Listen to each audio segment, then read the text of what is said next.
Honored to be one of the two best men here, Stephen over here. Hold the mic closer. The old saying of a man is known by the company he keeps truly rings true with Rich.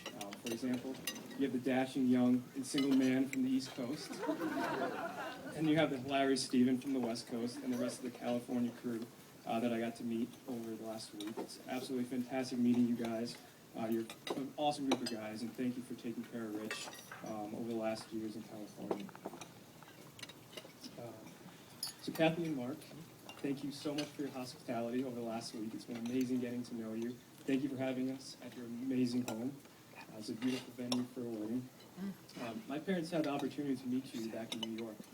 Unfortunately, I missed out. I wasn't back at that time, and I always felt like I missed out on something pretty important because I didn't get to meet the parents of such a wonderful person, Laura. Laura, you are truly one of the sweetest, most caring, easy to get along with people I've ever met. From the first time Rich started telling me about you, I really felt like I had already met you, and I knew... How would I know it's on? That's on, right? Yeah, it's recorded, yes. So I want to thank you for taking care of Rich all these years. I also sympathize with you, because you have to deal with the man that is Richard Robert Shaw. He's quite the character. So, on to Rich. Since high school, we lived as far apart as possible. We grew up in South Salem, New York. We went to preschool together, elementary school, middle school and high school, and then we split apart. Rich went to California, I went to Boston, and then, we were separated for a while there. Then he finally moved back to New York, and then I moved to Minneapolis.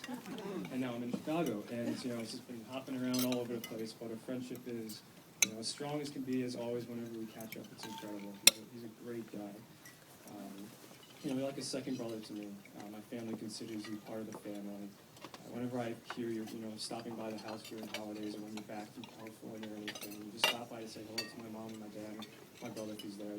It's amazing to know that you're there taking care of me, and I have friends like that. And Laura, too, you stopped by also, and so my mom calls me after. She's like, oh, Rich and Laura stopped by. It was so lovely and everything. So, thank you. So, Rich, you are one of the most driven, competitive, smart individuals I ever met. I can go on, but your hand run got a little messy here towards the end. And, really got to work on the hand run. I can go on and on, but I'll get you next time, man. So Rich and I have a lot of the same hobbies, from sailing, cars, not NASCAR, just cars. Let's make that straight. Fishing, I think I said sailing already, but probably the favorite one I have is sailing. Out on Lake Truesdale. One of my favorite times with Rich and Laura was when we were out on Lake Truesdale sailing. And I was amazed that Laura trusted Rich to be the captain of my little boat. And little did she know the history that Rich and I have for sailing. So back when I was teaching Rich how to sail, I don't know if you remember this, it was a long time ago, but I was teaching him how to tack the boat, or turn. Yeah. So I tell him, I'm gonna turn the rudder, let the sheet out. The one thing to watch out for is the boom. It's gonna swing around, and if you don't duck, it's gonna hit you in the head, and it's gonna really hurt. Of course, we were wearing the life vests that we always told Nancy and Rhonda that we were wearing. I think I just got the stink eye from both of them. But so yeah, I tell him that, he's probably like, yeah, I got it, I'll duck when you turn gnarly or something like that. Wait, no, he only started saying gnarly when he moved to California. So I think he uses it more than socially acceptable though. I'm not sure if you guys agree. But anyway, so I say I'm tacking or turning, whatever the terms were at the time. I do my graceful tack as always.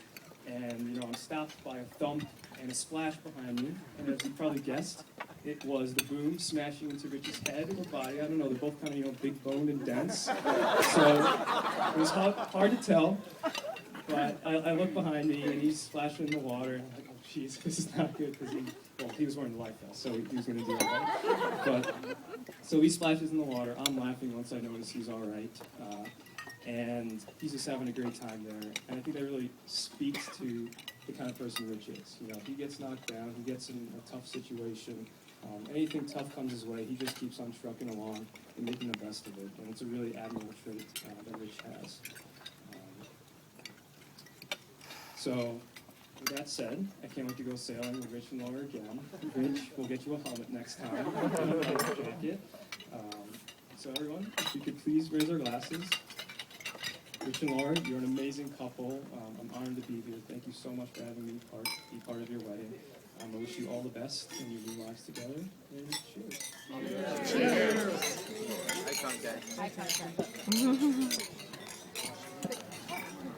All right, we'd like to ask the other co-investment